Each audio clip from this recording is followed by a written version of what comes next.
So for this afternoon, as you all know, that we've started a project, and this is mainly on mentorship of young women in the gig economy.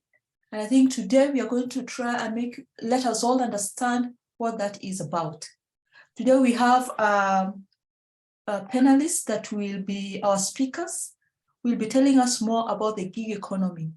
And the session will be in a way that we shall have about 30 minutes of the speakers, and then we shall have another 30 minutes of Q&A. And then at the end, you'll have the opportunity the panelists will get that opportunity to answer any questions that you may have. Please note that you can put your questions either on the chat, or you can use the reactions to raise your hand, and somebody will be able to, myself or Doreen, will be able to point you out, and you'll be able to get the opportunity to ask your questions. However, I would request you to give the panelists, the speakers, the 30 minutes to speak about what they'll be speaking about, and then have a good time to actually answer the questions. My request again is kindly mute as the speakers will be speaking. Secondly, please do not have your videos on, because when you have your videos on, it's going to be stressful on data for some of us. So kindly, please ensure that your speaker is not on, neither is your video, except for our speakers this afternoon. I'll start by introducing our speakers. And the first speaker will be Alice Kimani. And Alice holds a business administration degree, actually an MBA, with concentration in project management from the University of Kenyatta, and a bachelor's degree or Bachelor of Arts degree in economics from the University of Nairobi. She is a certified enterprise development trainer by the International Labour Organization. Currently, Alice is a gig economy advisor. Alice. Well, the second speaker this afternoon will be Elizabeth Nduta. And Elizabeth is a co-founder and director for Gwiji for Women.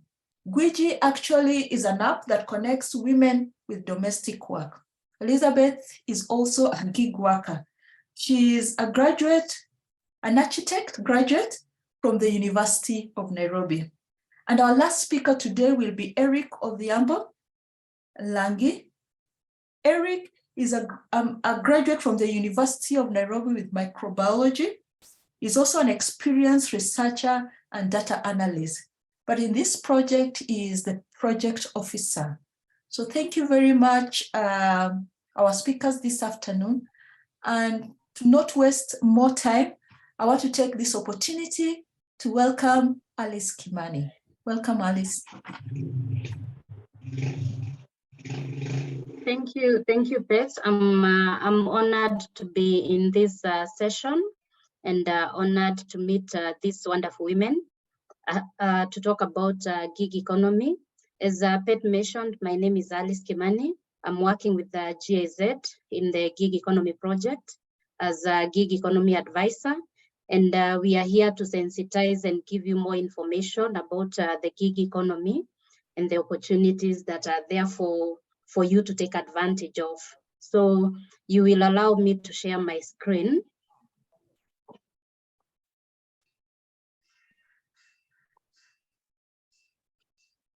And let me know if you can see my screen.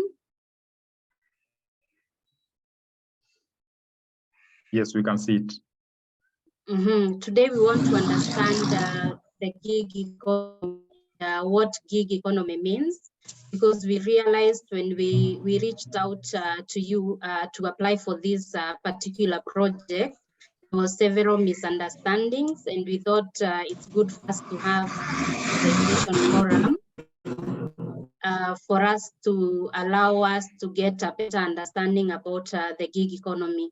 So what we shall be looking at, definitions of the gig economy and the different types of platform for gig work, and the overview of the DOT and the GIZ project that is focusing on mentorship for women in gig work. So first, by introduction, digital worker in Kenya is projected to be at 1.9 million. This is from a research that was done last year by KEPSA, Kenya Private Sector Alliance. And this is expected to grow with a rate of 7.1 in 2022. And this rate will increase in the years to come, shifting to digital economy and to gig work with time. Kenya is ranked second in digital readiness in Africa. That is, we are second from South Africa. And it's well known that Kenyans, if you could mute, please. Could you help me mute the participants? Thank you. Kenya is ranked second in digital readiness in Africa. That is after South Africa. And as we all know that Kenyans are quite by interactions that happen online, where when there are issues on social media, we have seen Kenya come up in terms of interactions. And from this, we'll see the definition of gig economy by size and by focus. First, we're looking at relatively short-term matching between supply and demand of labor that is unstructured without contracts. Then this is work that is done without a formal employment relationship. That means there's no contract between the employer and the employee. And thirdly, it is mediated through a digital platform, and the digital platform is what we shall also be discussing later. Then in terms of focus, our focus is on two types of gig work. That is location-based gig work. That is work that is required to be done in a particular location. For example, Uber, for you to access a customer, you have to be in a certain geographical location. Then you are matched to the customers and to the available drivers that are within that particular location. Then we have cloud work. And cloud work, we are looking at work that is mediated anywhere without any geographical limitation via the internet. So long as you have accessibility to internet, you're able to access this kind of work. And there are different platforms that will be discussed later concerning how you can access this kind of work. In terms of statistics, by 2025, it is expected that a third of all job offers will be mediated through digital platforms. And digital is where we are heading because we're already in the fourth world revolution. And the generation of today is looking into going into digital platforms. About 40 million gig workers in low and middle income countries alone are relying on gig work. These are people who are not formally employed, taking up short-term assignment and short-term tasks, either online or offline, so that they can be able to access work. Then in 2021, a Pan-African survey showed that 1.3% of adult Africans now earn their money from digital platforms. And the ILO study in 2021 shows that 40% of women on cloud work are on cloud work platforms, while 10% of women are in ride-hailing platforms and delivery work. So examples of location-based gig work, that is the work that requires you to be in a certain geographical location, is such as driving, the Ubers, the Bolts, and the like. Then we have delivery services. We have domestic work such as cleaning, cooking, and laundry, where the platforms require you to be accessible through certain geographical location, caregiving and artisan. And when you talk about artisan, there's an innovation by one of our own known as Fundis. And Fundis is linking up artisans to opportunities that are there. So if you're looking for a plumber in your house, you just log into Fundis and you can be able to access a plumber who is within your geographical location.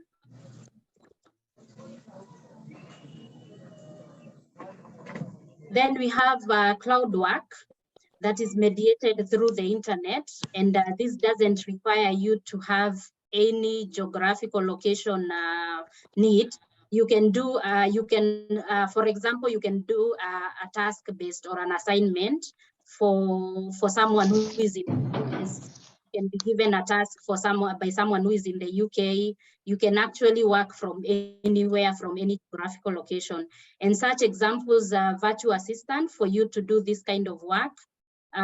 These kind of work examples are such as data entry, web research, persona assistant, content creation and transcription, video captioning, and graphic design.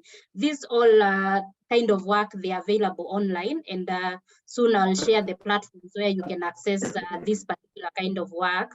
Then we also have writing and translation. If you're good in writing, if you are a university student, or you believe that you have the skills that are required to write good articles and good theses and projects, and including editing and proofreading, even reading through a document, you're paid to read through a document, and probably correcting grammars and so on. Then we have digital marketing and e-commerce that happens mostly through the social media platform. And we have email marketing, social media marketing, blogging. You can take advantage of blogs and create money from the blogs created, and search engine optimization. Then we have data management, data categorization, data collection, online and analysis, data validation. So if you are skilled in this, and if you can also learn these skills online, you can take advantage of the opportunities that are available. Advantages of gig work is, one, you only require basic digital skills. You don't need sophisticated knowledge in gig work. And gig work is mostly task and assignment based. So it requires you to have just a specific skill. If it's a task to do transcribing, you just require skills in transcribing. If it is proofreading, you just need to be good in grammar so that you can be able to proofread a document. If it is writing, you need to have basic skills in writing, as much as you can write a blog, for example, which doesn't require a lot of technical skills in doing. Then it offers a lot of flexibility.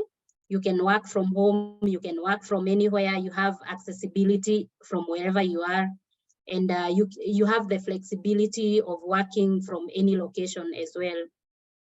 Then you have the advantage of picking and choosing your client.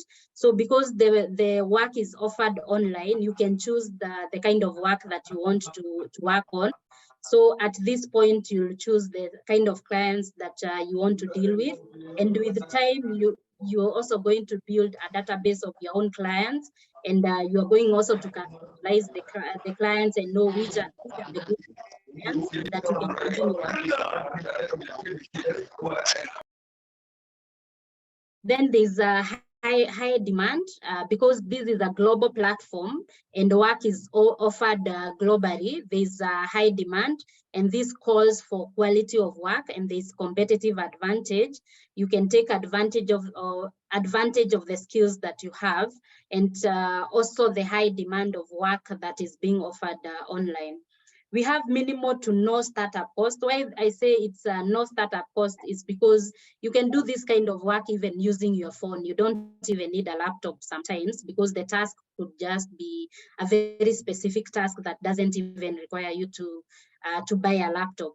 So as long as you have a phone, you have a digital tool that you can access internet, then I say you are good to go. Again, access to payment payment is made, some of the payment is made through PayPal. You can create an account, which is free of charge. And other payments can also be offered through M-Pesa, which is quite efficient, especially for Kenyans. Some of the challenges of gig work that I can highlight is that it can take time to build a steady clientele. So it requires you to perfect your skill. If you realize that you're good in writing, you need to perfect your skill in writing. If you realize you're good in transcribing, perfect the skill that you're good in. Then the other challenge is managing multiple clients. With time, when you build a clientele, you will realize that you will have work coming from right, left, and center, and it will be good for you to prioritize which kind of work you need to take up. And again, it's good to prioritize which kind of work you need to say no to, because sometimes your hands will be full and you'll not be able to do quality work if you take multiple clients. So it's good for you to prioritize which work can I be able to deliver within what timeline. Then the pay may be quite low, especially when you're starting out, because when you're starting out, you might not be having the requisite skills that are required. So as you are learning and as you build your profile and as you are rated by your clients, then your profile becomes a bit competitive, and you're able to attract even more clients for yourself. So again, you may require task-specific skills. As I said, most of the gig work that is available is task-specific and assignment-specific. So you require these specific skills, and you need to know what skills are required for you to take advantage of the gig work and the gig opportunities that are out there. So one, you need to learn a lot. You need to subscribe to the YouTube channels. You need to subscribe to other forums whereby you can be able to take advantage of the knowledge being offered there. Then the top gig platforms, I have just listed a few. There are thousands of them that you can access online work, but I have listed a few that from focus group discussions that we have been conducting with GIZ. These are some of the platforms that the gig workers came out and said these are the platforms that we are using, and we have GoTranscribes. Maybe after this session, I'll be able to, and Petronina will be able to share these slides so that you can log into the specific websites and see the kind of work that is being offered there. And each platform could be offering specific kind of work. Like if you go to GoTranscribe, you will realize that most of the gig work that they are offering is about transcribing. If you go to another platform, you will realize that they are doing writing. There are others who are doing data analysis, data collection, and proofreading. So all these platforms, you'll be able to classify yourself, and you're the best person to classify yourself where you fall under. So I have had people ask me which is the best platform, where can I start? I always say you are the best person who can inform yourself on the best platform, because the knowledge is there and the information is there. Take advantage of the fact that you have internet and log into this platform, find out what they do. Some of these platforms offer training opportunities as well. So if you need to be trained on how to do the work, you can also access training opportunities from these platforms. So I'll be able to share this, and you can log in, you can find out what they do, and you can also find out which other platforms you can use for gig work. Then the digital learning platforms, where you learn how to do the job. Of course, the first one is by Google. Make Google your best friend. Google what job opportunities are available, online opportunity, freelancing opportunities, what opportunities can I take part in. YouTube. There are a lot of videos that have been made on gig work and online freelancing. Take advantage of that. YouTube is accessible to you. Coursera, if you want to go to advanced and intermediate skills in ITs, you can log into Coursera, you can log into Udemy. If you want to learn on how to do programming, for instance, you want to learn how you can create a website, Udemy, IBM, offer all this. And we have our very own website where we are offering online courses for gig workers.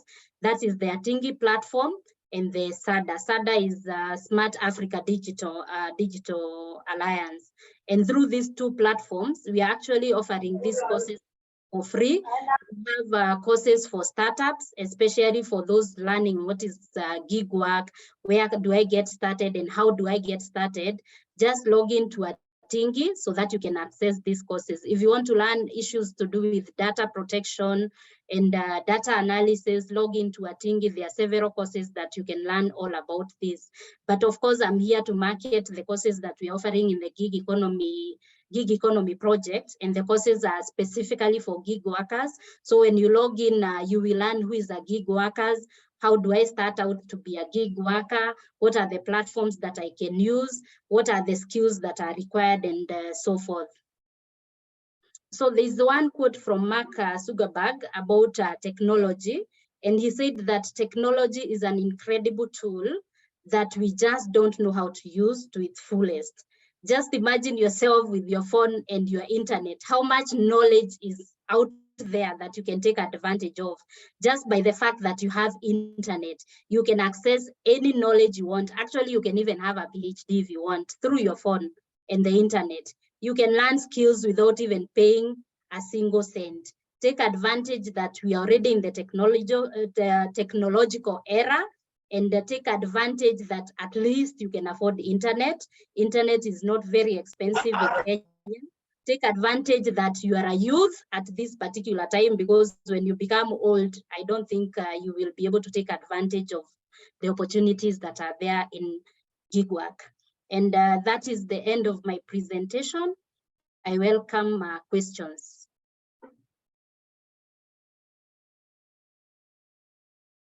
Thank you, Alice. I think we'll have the questions at the end. I'll be monitoring the questions in the chat session.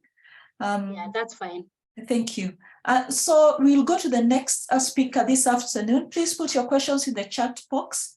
Our speaker today is, again, Elizabeth Mwangi. I think I've given a brief about her. And she's a gig worker, a degree in architect. Can you imagine? Yeah. Now she's going to tell us about Gwiji and more about being a gig worker. So thank you. Welcome, Elizabeth. Thank you for the warm welcome, and thank you, Alice, for your nice presentation. So guys, I hope you're enjoying your afternoon. Allow me to share my screen so that I can take you through my presentation. Can you see my screen? Yes, we can. Yes, we can see it. So once again, good afternoon, everyone. My name is Elizabeth. I'm the director and founder of Gwiji for Women, a tech startup in Kenya that's empowering low-income women working as casual cleaners using our mobile application. So as earlier mentioned by Petronila, I've worked as a humanitarian, marketer, and also as an architect. So as Alice has said, we all know now what the gig economy is, and gig economy is basically a labor market that heavily relies on temporary and part-time positions, which are filled by freelancers or independent contractors, as opposed to people who have full-time employment. Yeah. So as she has said, some of the main examples that we all know and I'm sure we have interacted with are Uber, Airbnb, and Glovo. But now I want to talk about the gig work for people in the blue collar jobs category. Yeah. So when you talk about the blue collar jobs, we have two categories. Yeah. We have men and women. Yeah. So when you look at the jobs that are mostly dominated by men, we'll say these are jobs which require require a lot of muscles and energy. Yeah? So the jobs that are mostly dominated by men, when it talks about in the blue collar economy, let's say conductor, which are conductors or touts. We can also talk about Mujengo, which is also Mujengo or construction work. Also, you can talk about your Kali, welding. So you find that men tend to go for gigs which require a lot of muscles and energy. But let's now look at women. Yeah, women in this category, they tend to go for caregiving, domestic work, as and I saw those two are listed in Alice's presentation. So this is what they tend to go for. And occupations here tend to be casual cleaning, or locally known as Mamafua business. Also, we also have day bags, and also house helps or house managers, as we call them. Yeah. And now when you talk about casual cleaning, you know, casual cleaning is where you want your house cleaned, you have clothes, you want somebody to come and clean, they come and clean, and then once they are done, you pay them, and now they go look for another job, and that's how they earn their income. So that's where Gwiji comes in. So what Gwiji is, I'll tell you what we do as Gwiji. We first identify these women through mass cleaner registration, which normally takes place every quarter. Then we vet these women, we train them. After that, they are onboarded onto our system. And now using our system at the comfort of their home, they're able to be connected to clients, yeah? And then now they're able to be marketed as people who have the skills and who have the knowledge, and they'll also can be trusted in the households, yeah? And I know you're all asking yourselves, why did we start Gwiji? So I would like to tell you more about these women, yeah? Who are these mamafuas? Who are these casual cleaners, yeah? So these are women. I'm sure the images you're seeing right now on your screens are very common in your various residential estates, especially here in Nairobi.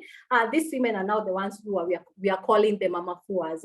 So mamafuas, just to tell you, to give you a bit of context, and for you to understand who a mamafua is, you find that mamafua are these women that you see on your residential estates, asking you to give them cleaning work. They can clean your home, they can wash utensils, they can do quite a lot, and they tend to sit outside your residential estates.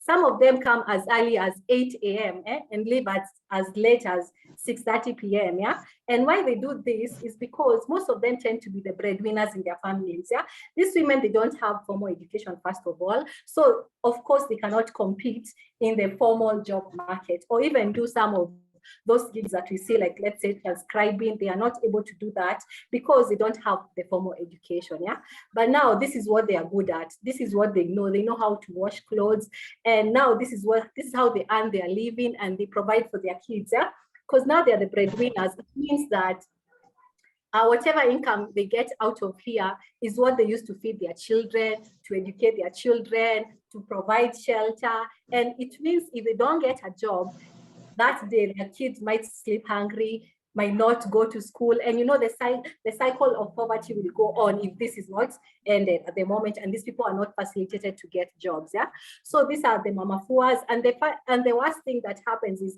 most of these women spend up to 7 hours in the hot sun, yeah, waiting to be given jobs, and they don't seem to be getting jobs. So this is now where Gwiji comes in to solve some of the challenges they may be having in their environment, their work environment, and help connect them to more clients. Yeah. So how we go about it as Gwiji, the first thing we do is, I said, we normally hold mass cleaner registration sessions where these cleaners come. And the first thing they come, because vetting is very important, especially when it comes to securing the trust of households. We start first by vetting them. Yeah? Vetting them involves them providing some documentation. This is their ID, because we want to work with somebody who's underage. Also, on top of that, we also have good conduct certificates, and also they need to have a smartphone, because ours is a digital platform. So you need to have a smartphone so that you can download our app. So once you have that, now we start the training. We train you on different things, which I'll talk about later.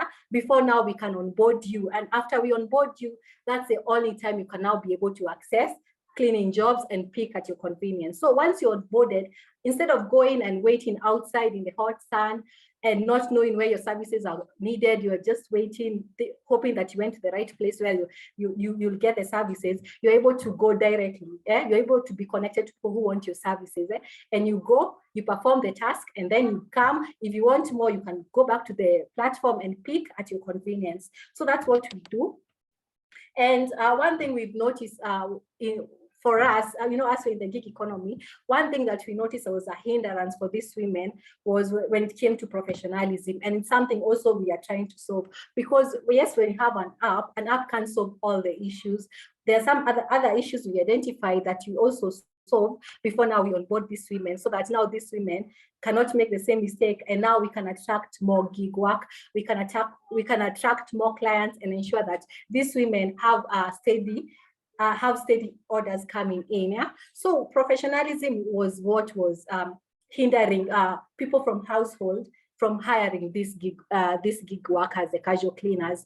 And most of them, the main thing I would say, which was trust, because yes, I see you seated outside. Yeah, I don't know you. I don't know what you can do. First of all, I don't have anybody who can vouch for you. On top of that, you might offer the services that I want, but I don't know if you're going to take something and at the end of the day, I'll go and find my jug has been stolen. Yeah. So this is now where Gwiji comes in. We train them. Yeah. We train them with even how to interact with their clients, because for them, they might think they're telling you something that's okay, but some clients used to say they tend to be rude sometimes, but I think it's just a miscommunication. Yeah. So what we do to inject professionalism into casual cleaners and attract return orders is we train our cleaners on how to interact with their clients, how to be professional even when you go to their home. Don't touch things you've not been told to do, and just do what brought you there, interact well with the clients, offer the best services, and that's what we do. And also we have like a very active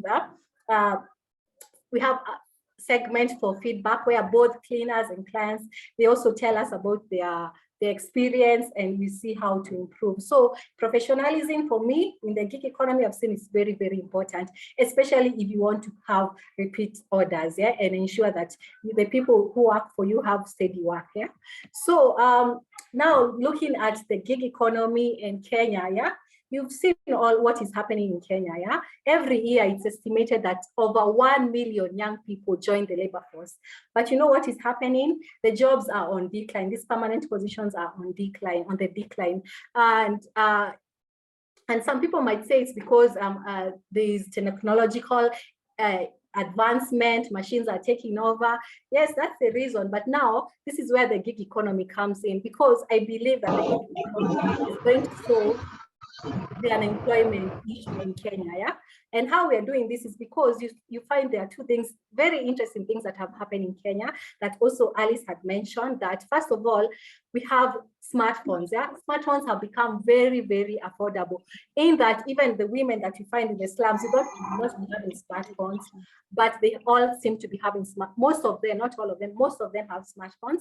On top of that, the second thing that's happening is access to internet. Yeah, internet has become accessible and affordable, in that even with 5 shillings, yeah, you can be able to now get some bundles, log in and pick an order, and now from there you're able to earn a living. Another thing that's happening, which is happening in Kenya, is we have high cost of living. You find even with your permanent job, it's not able to sustain all your needs. Yeah, so you find yourself, you also have to work part-time. Yeah, and that's why the gig economy is coming, and I believe it's solving unemployment, and this is what it's going to end unemployment in Kenya. So talking about the future, also for us is Gwiji, also looking at our future, yeah, the future of these women, yeah. You know, when what we said about this work, it involves a lot of energy, even for women, cleaning, washing clothes. You might go find you're washing 5 buckets. You need to be energetic, but you know, with age, when you get to 50 to 60, these women may not be able to deliver the same, yeah. So we also look at the future, and what we've started is what we call Gwiji Chama. So for people who don't know what Gwiji Chama, which Chama is, what Chama is basically, it's a local name meaning a saving group, yeah, a savings group. It's very popular for people who don't like saving with banks or with circles, and they just come together and help each other save. So we have the same concept. It's something that we launched in Gwiji, and the idea is we teach these women on the benefits or why they should save. Yeah? To teach them that if maybe you get so much money, don't spend all of it. Yeah, some of the surplus money, let's save it so that now we can save enough and start small businesses. You don't need to start a big business. You can start a small business, and that can ensure that you taken care of. So currently, you can see even on your screen, we have some women who have branched out, and most of these women are working as vendors, where they do mama mboga biashara, they sell fruits. And the interesting thing with these women, some of them even come, they do a gig, they go clean a house. Once they are done, they go back to their mama mboga biashara. And this is the future for women. We are looking past them, the casual cleaning. We're also looking at how we can empower them further. And even once we empower them, we can now be able to take in more people and empower more women from the slums, and people maybe who feel they might be forgotten. Who are these women? So just to wind up and a summary of what I was just saying, we've seen this gig work, but what I've noticed with gig worker, some of these, let's say Uber, Airbnb, these ones are very good when you have resources, because first of all, you have to afford an Uber, a car for you to join the business. Or for example, an Airbnb, you have to have the resources to furnish and even pay the rent for that place so that you can run that business. But now looking at when you look at the people who do blue collar work, for men, we say they tend to go for the ones that involve a lot of energy, muscles, which is like, let's say, tout work, construction, jua kali. But now let's look at the women, women who have no formal education, these women tend to go for either working as day bags, house managers, and casual cleaning, or mama fua. And this is how gwiji, this is where gwiji comes in, and now that's explained how gwiji falls into the gig economy. So I hope you've all understood gwiji, what we do, the gig economy. Thank you guys for your time. I welcome any questions or comments in the comment section, and I look forward to answering all of them. So thank you guys, and I hand it over back to Petronilla. Thank you so much, Elizabeth. And Elizabeth may be one of our mentors. So please, I've put the mentors, mentees link on the chat. So if you want to be mentored, please register there. We'll be getting to you. If you're in Nairobi, Kisumu, Mombasa, or any other part of the country, we are going to do virtual mentorship, face-to-face mentorship. So if you want to be mentored in that space, kindly go to that link and register. And if you want to be a mentor, I know some of you are as experienced as Elizabeth and wants to give back to society. So if you want to mentor young people who want to get into this space, then please also go to our chat and click and register. We'll give this opportunity to Eric Odhiambo, will be telling us about this particular program. Eric, our time is much gone, and we need some time to answer some of these questions in the chat. So to you, Eric.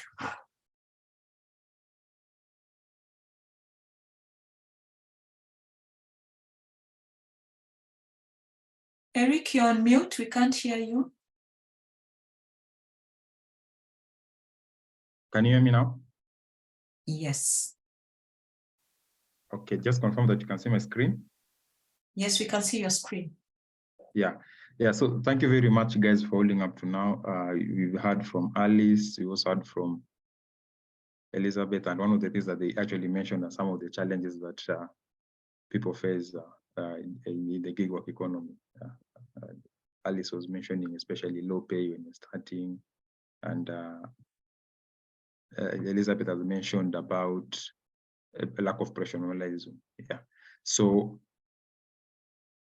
Kenya and GIZ have partnered to bring a program, the Women Gig Work Mentorship Program, that I'm just going to take you through about. That's going to solve some of the issues that Alice and Elizabeth just mentioned. So this is a training mentorship program that just aims to empower women gig workers using the principles of peer learning. So basically, we're going to have women coming together, sharing the experiences, what is working well for them in gig work, what is not working well, and then they just learn together. Then it encompasses workshops on specific learning areas, and thereafter, mentees are attached to mentors to support them. Then the program is a pilot that runs for 6 months and currently happening in Nairobi, Mombasa, and Kisumu. For the pilot, we are targeting 25 mentors and 150 mentees across those areas, 60 in Nairobi, 60 in Mombasa, and 30 in Kisumu. Yeah. So the focus areas for the mentorship is one of them is that we're going to look at fair working conditions. One of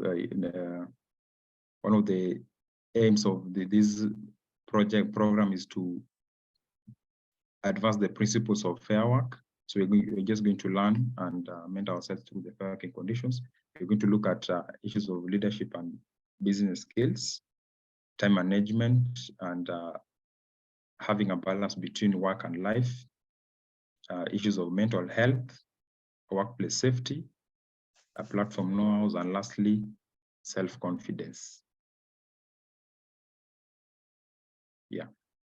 So the Peter mentioned, the program is delivered in two ways. One way is that you're going to have training workshops, then thereafter we're having mentorship sessions, and the workshops and mentorship sessions can either be virtual, face-to-face, or a mix of both. Yeah, so during the workshops, you're going to have more experienced gig workers just sharing their knowledge and experiences through the principles of peer learning. So we're going to have a roundtable meetups whereby people just share experiences, knowledge. It's going to be question answer on anything that relates to gig work. Yeah, then of course also the workshop is going to be a platform to the participants and mentors just sharing the experiences on gig work. Yeah. So after 6 months, these are some of the things that we want to see after people going through this program. One of them is that we want to see women being in a safe space just to exchange ideas and learning from each other. Then, of course, we also want to see a mentorship program that is going to promote women development and growth. Because as I mentioned, this is a pilot. Then after that, you're going to scale this up to other areas all over the country and even beyond. Then we also want to see women finding success in the gig work economy, yeah, so that you earn as much as you can from the gig work. That is going to be one measure of success. Then lastly, you're going to have the experiences documented, especially those that are going and recommendations that are going to enhance fair work policies. Then you're going to have mentees attached to mentors so that they can support them. Yeah. So you can join us in two ways. You can either join us as a mentee or as a mentor. So for a mentee, you need to be a woman with age between 18 to 40 years, and you're either in a location-based or cloud work. Alice had mentioned the difference between the two. Then, of course, you're also willing to commit your time to attend the workshops that are either virtual or face-to-face, and also the mentorship sessions for the next 6 months. Then you're ready to learn, also share with other people. Then you need to be from either Kisumu, Nairobi, or Mombasa. Then for a mentor, you are an experienced gig worker like Elizabeth, or you also are a platform owner. Probably you've got a platform like the one Elizabeth has, and also from this other place, you're also from Kisumu, Nairobi, or Mombasa. So for the program, Kisumu is starting next week with a physical workshop. So it's going to run for 4 days from the 13th to the 17th. Yeah. Then thereafter, we are going to have the Nairobi virtual workshop from the 27th to the 9th for 2 weeks. We're going to have 2 workshops for Nairobi and also 2 workshops for Mombasa from the 20th to the 30th March. Yeah, so these are the workshops. Then the mentorship sessions just continue all through until the end of this program pilot. Okay. So if you want to join the program, follow .Kenya or GIZ Kenya on all the social media platforms. We post the registration links and more about this program on those social media platforms. And I believe my colleague Petronila has also shared the links on the chat session on how you can join this program. Yeah. So this program is implemented by Kenya with support from the German Corporation GIZ, the Digital Transformation Center Kenya, and the gig economy. Yeah, thank you very much. That's the program in a nutshell. And if probably maybe you didn't get anything, you can just ask on the chat section. And also follow our social media platforms where we still answer questions regarding this program. Thank you so much, Eric. And we've received a few questions from the chat. I hope everything was clear. I just want to emphasize that as if you want to become a mentor, apart from just being a gig worker experience or a gig platform owner, even gig platform managers can be mentors and also entrepreneurs, because as Elizabeth had clearly stated that some of our gig workers are actually entrepreneurs, and gig work is a self-employment or freelance work, and you need entrepreneurial skills to be able to succeed. So we've had quite a bit of questions. Yes, as Alice had said, we are going to share the slides to those who are in this meeting today and those who are invited. But there's a question by Clemens that is asking how you can grow as a gig worker and how to keep growing your skill set instead of being limited to the skill required. I want to give that to Elizabeth. Elizabeth, just take 30 seconds to answer that as I fish the other questions.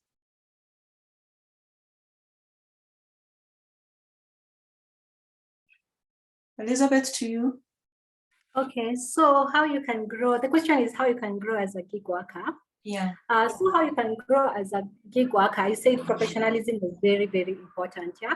And also, you know, when you, the way Ali said that when you do good jobs, you know, when you dedicate yourself to a gig, somebody will most probably call you for the next one, yeah? Or for example, yeah, so it's mostly, for example, even in our platform, people who do good jobs, yeah? We keep getting people requesting for them more and more. So you have to be professional, you have to offer good services. And then on top of that, also I've seen there's so many platforms, so you can try to get into many platforms, and from there maybe you can increase the number of gigs that you have. But now once you're professional, yeah, you know, you might go to all the sites and do gig works for different companies, but it's dependent on how you are. Are you professional? If you're professional, of course, you're going to continue getting more and more gigs, and from there you can earn quite a lot. Yeah, I hope I've answered the question. Thank you. Yes, and I think professionalism is very important. So people assume that if you're a self-employed person, you can work as you want. But I think Elizabeth has clearly stated that if you want to be a gig worker, you have to be professional. The question somebody has asked is whether you can still apply as a mentor. Yes, it's still open. So please go ahead and apply. Another question that was asked is whether we are giving grants. Not for now. I don't know whether that will evolve to that.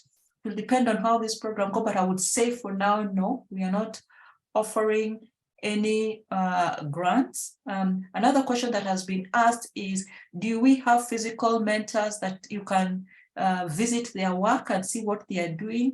As I said, we are going to have both physical, face-to-face and virtual. It will depend on how you agree with your mentor. Mentorship is building a relationship and the mentor working with you. And if you get to a level where you is able to, or she's able to invite you to see what they're doing, I think that would be good, because at the end of the day, we are here to learn from each other. Somebody has asked, it's interesting presentation from Elizabeth, but how can we handle it deep in the village where they don't have even smartphones? So they're talking about having an app, but now in the village, the women do not have smartphone. How do we help these women? Okay, so okay, for us, you know, right now we're in the city, but also we are looking into how we can expand, yeah. And for that issue of people not having smartphones, yeah, we also looking into on how we can empower women who don't have. You're mute, Elizabeth. Elizabeth, you're mute. Oh, okay, sorry guys. So you can hear me now? Yes. Yeah, so you know, the issue of smartphones is also an issue also in the city. Yeah, you find even when you're doing the mass cleaner registration, you find some cleaners when you're doing the vetting don't have smartphones, but they are very, very good at what they do. Yeah. So what we are doing right now, we are looking at approaching some organizations, because even right now with smartphones, they become affordable, and even there are organizations who give you the smartphones. And then there's something called Lipa Pole Pole, where now as you do your gigs, they take a small fraction of that amount and you pay. So you pay in small installments, and then at the end of it, you're able to get a smartphone. So smartphone, that's what we are looking towards, because at the end of it, we are a digital platform and a smartphone is an essential. So that's how we want to go about it, in terms of even reaching people who don't have smartphones. Yeah, so that's how we are working towards it, because ours is a digital platform. Yeah, so we have to have a smartphone for us to be able to give you the services, because with our app, you're able to get the map, you're able to see the location of your clients, you're able to see the details. So all this can happen with an app, but we are working with organizations to see how we can even reach people without smartphones. Yeah.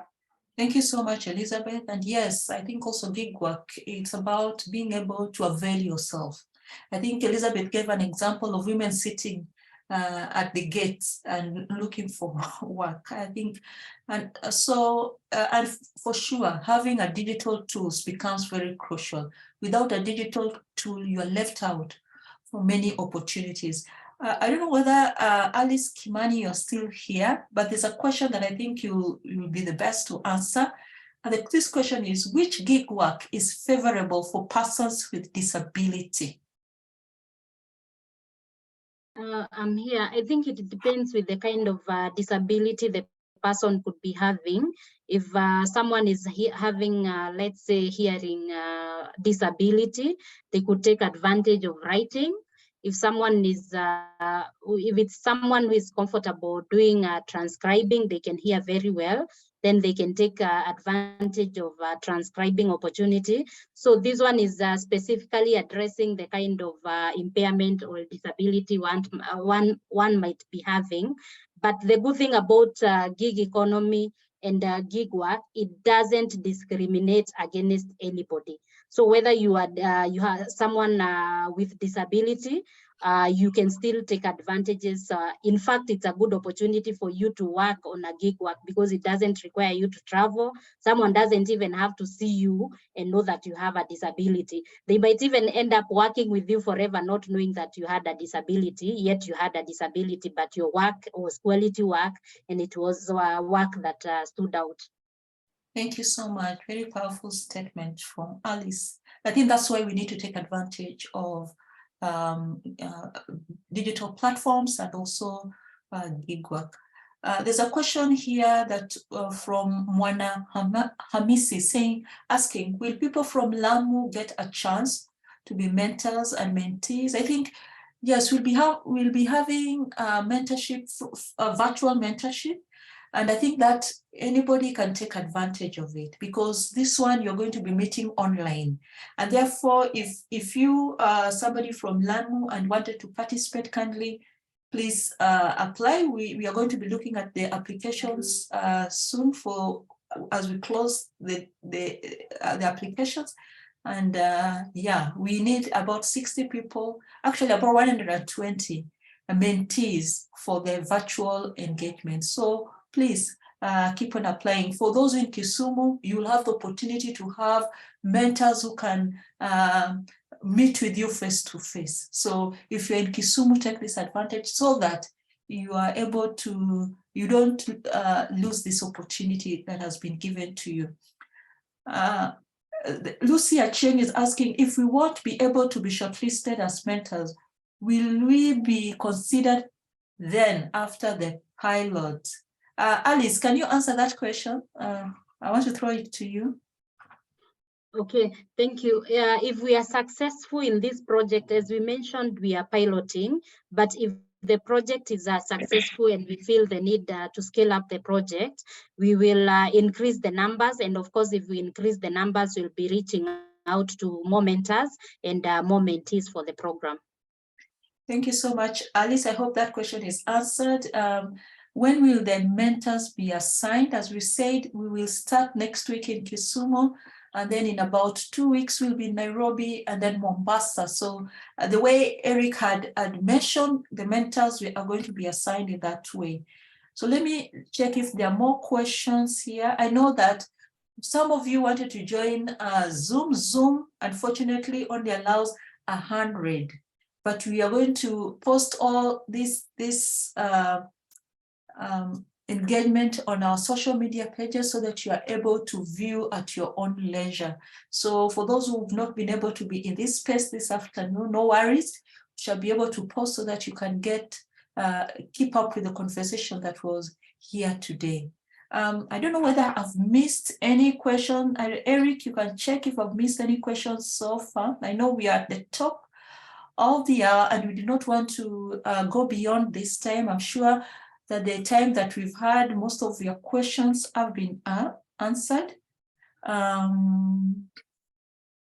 So for all the application links are here. Yes, Eric, go ahead. Yeah, there's a question, I think, from Charity. I saw she was asking if maybe somebody's an artisan and they want to join Gwiji. So I just wanted to answer that one of our partners is called Fundis. Fundis actually is a platform that brings together artisans. So I think that is the best platform that she can join if she has those skills of an artisan. And maybe after this, we can share the link for Fundis so that she can join that platform. Thank you so much, Eric. Thank you so much, everyone. Thank you for our speakers this afternoon. Alice, we really appreciate for you taking time to be with us. I also want to appreciate Elizabeth for taking time out of a busy schedule to be with us. And Eric, thank you also for being with us. But most importantly, I want to thank you, young people, for taking time to come in and listen to us. I hope this workshop or webinar has been useful to you. We are starting a journey. Our main objective is to empower you. And therefore, please go to the link and register. What we do as DOT also, we empower young people with digital skills. Level 1, that is basic ICT. We also empower young people with advanced level digital skills, that is social media marketing, data analysis using Excel. We also empower young people with web development skills using WordPress. So if you want to get skills in any of those areas, go to .Kenya, any of our social media pages at .Kenya, and you'll get information of how to apply. We have centers all over the country, and I mean in Coast region, we have in Mount Kenya region, Nairobi, Western region. Go to our website, go to our social media pages at .Kenya, and you'll be able to get all the information you need to apply for any programs that we are currently offering. I saw a hand from Yvonne. I don't know whether Yvonne, I can give you a minute to ask your question and then we shall close. Please, Yvonne.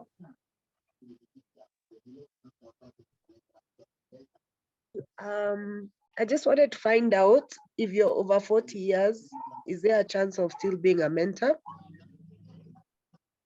I believe so. Alice, I believe so for mentors. Alice, could you? Yes, for mentors, there's no limit of age. So if you are beyond even 40 years, you can take advantage of being a mentor, and you're welcome. Thank you, Yvonne, for that very important question. That marks the end of our engagement today. And I wish you all a good afternoon. Next week, I'll meet some of you in Kisumu. May God bless you. Bye for now. Thank you. Bye. So, Pet, probably maybe we give 5 minutes for somebody who might want to register. Go to the chat. The next 5 minutes we're still going to be on. Somebody who might want to register as a mentor or as a mentee, just follow through the chat. The links are there. Thank you, Eric.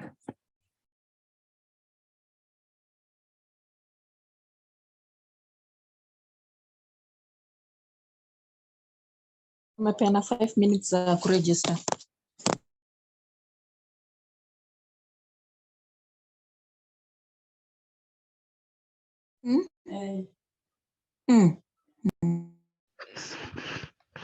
Eric, are you still available? Yes, I'm available. As